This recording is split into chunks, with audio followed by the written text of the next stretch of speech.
Hello everyone, I am शैली और आज इस वीडियो में मैं आर्टिकल 14 के बारे में डिस्कस करने के लिए आपके साथ आई हूँ।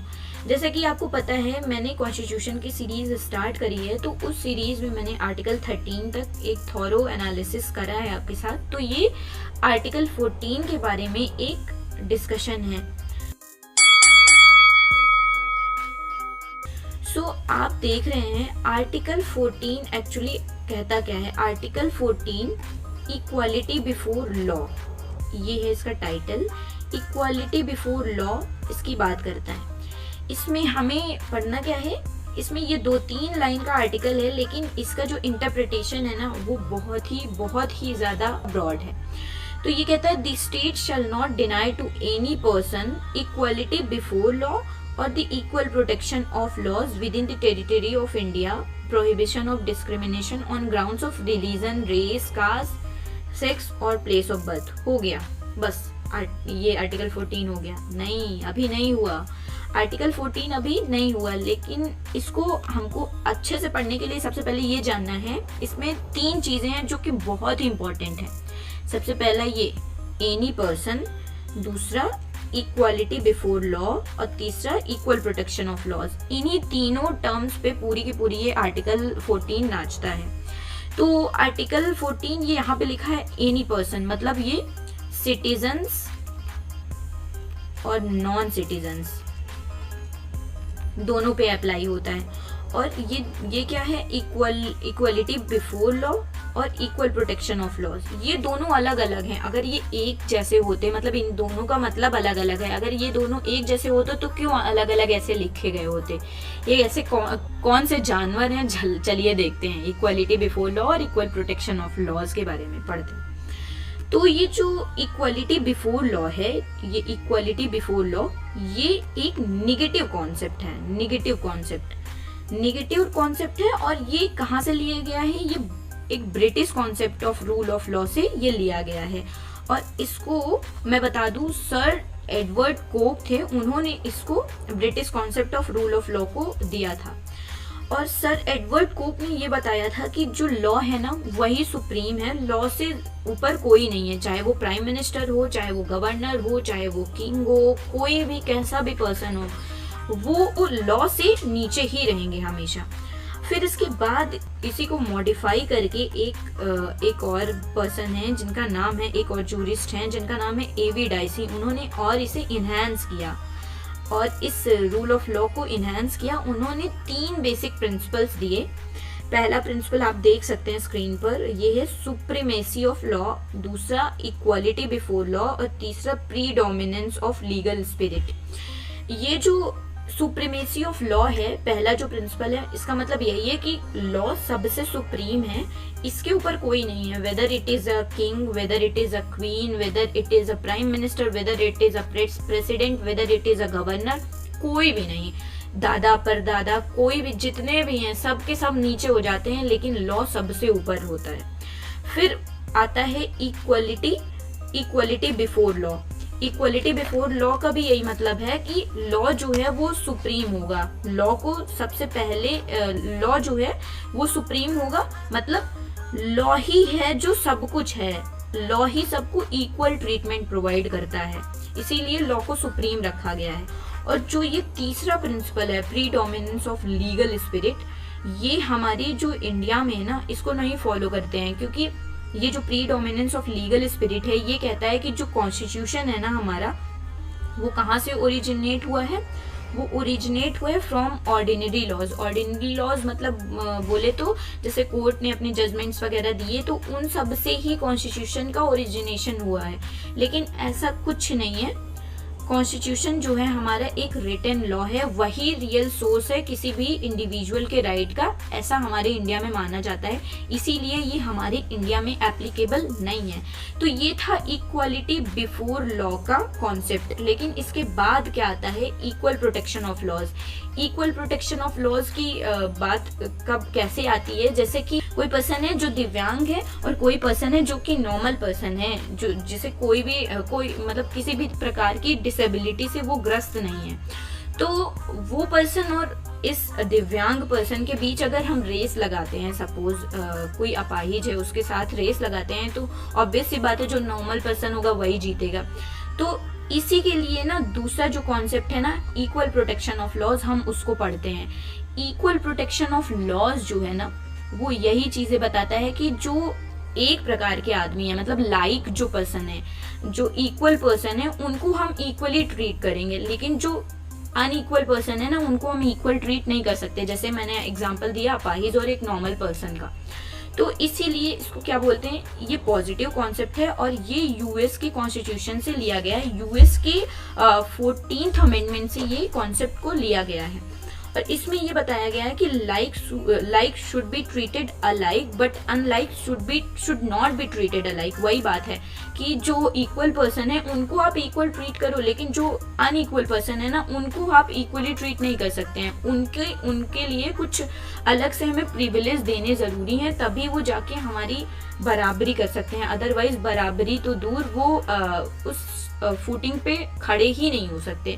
दैट्स वाई यहाँ पे ये कॉन्सेप्ट आता है इक्वल प्रोटेक्शन ऑफ लॉ का। फिर आता है hence can say discrimination is permitted but can not be arbitrary. ये जो पॉइंट है ये बहुत ही इंपॉर्टेंट है। मतलब यहाँ से हम देख सकते हैं कि डिस्क्रिमिनेशन अलाउड है, डिस्क्रिमिनेशन जो है वो परमिटेड है, बट ये क्या होगा, ये आर्बिट्रेरी नहीं होना चाहिए। आर्बिट्रेरी इन द सेंस ये क्लास लेजिस्लेशन को डिसअलाउ करता है, ये परमिट नहीं करता है। Class legislation in the sense अगर कोई एक स्पेसिफिक ग्रुप को निकाल लिया और उसको प्रिविलेज दे रहे हैं बिना कोई मतलब के, कोई रीजन नहीं बता रहे हैं, कोई ग्राउंड नहीं है ना, कोई रैशनल है, जबरदस्ती लॉ बना के उस क्लास ऑफ पर्सन को प्रिविलेज देना, उसी को कहते हैं आर्बिट्रेरी लेजिस्लेशन। इसीलिए इसको क्लास लेजिस्लेशन को इक्वल प्रोटेक्शन ऑफ लॉ में प्रोहिबिट किया जाता है। ये अलाउ क्या करता है, अलाउ करता है reasonable classification of law. Reasonable classification allow करता है which is based on the intelligible differentia. Intelligible differentia in the sense जैसे विमेन्स हो गई, बच्चे हो गए, और जैसे 25 साल का एक पर्सन है, कोई 2 साल का बच्चा है, तो इन दोनों में एज गैप है और वो बच्चा है, इसीलिए यहाँ पे प्रोटेक्शन जरूरी है। कोई वीमेन है, आज भी हमारी सोसाइटी में वीमेन को इक्वली ट्रीट नहीं किया जाता एज कम्पेयर टू मैन।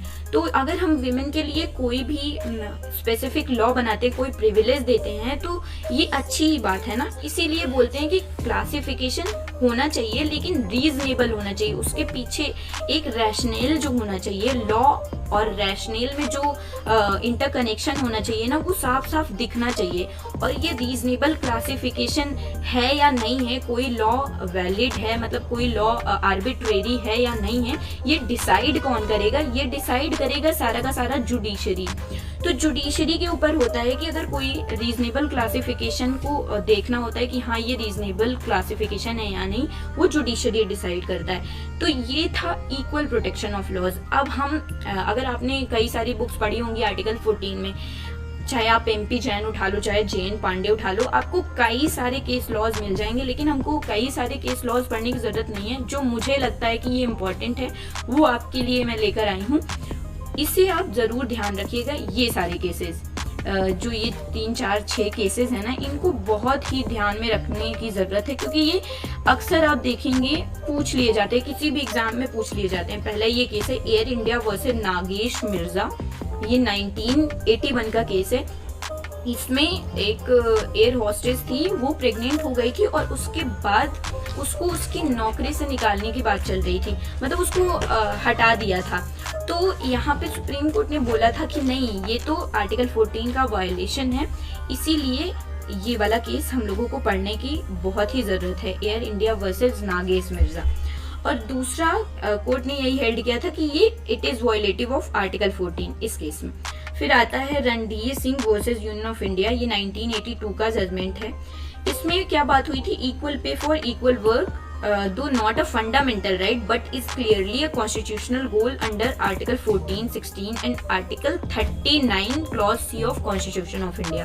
इसमें यही बात हुई थी कि भले ही ये जो equal pay for equal work है, मतलब किसी भी काम के लिए हमें इक्वली पे करना, किसी भी वीमेन को किसी भी मेन को इक्वल पे करना, ये भले ही फंडामेंटल राइट नहीं है, हाँ ये फंडामेंटल राइट तो नहीं है, लेकिन ये कॉन्स्टिट्यूशनल राइट जरूर है जो कि इंश्राइन होता है।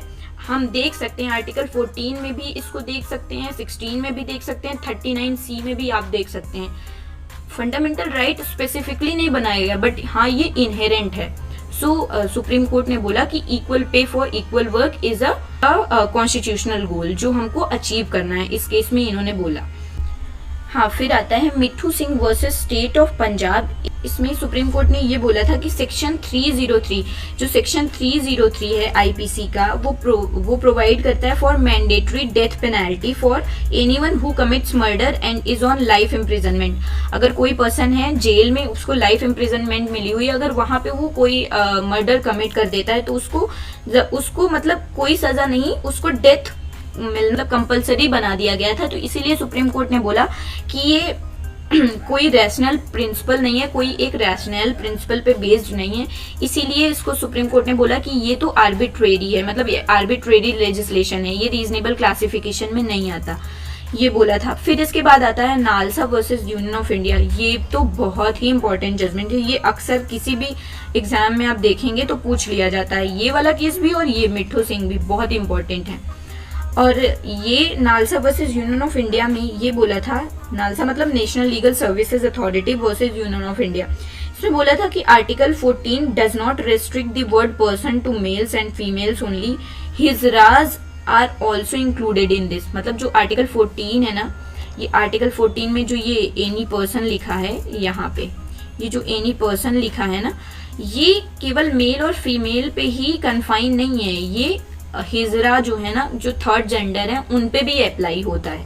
तो ये बोला गया नौतेज सिंह जोहर वर्सेस यूनियन ऑफ इंडिया के केस में। अब आता है 6th case, Indian young lawyers association versus state of Kerala. ये 2018 का जजमेंट है, ये भी बहुत इंपॉर्टेंट जजमेंट है, ये भी लैंडमार्क जजमेंट है, जिसको आप सबरीमाला केस जानते हैं।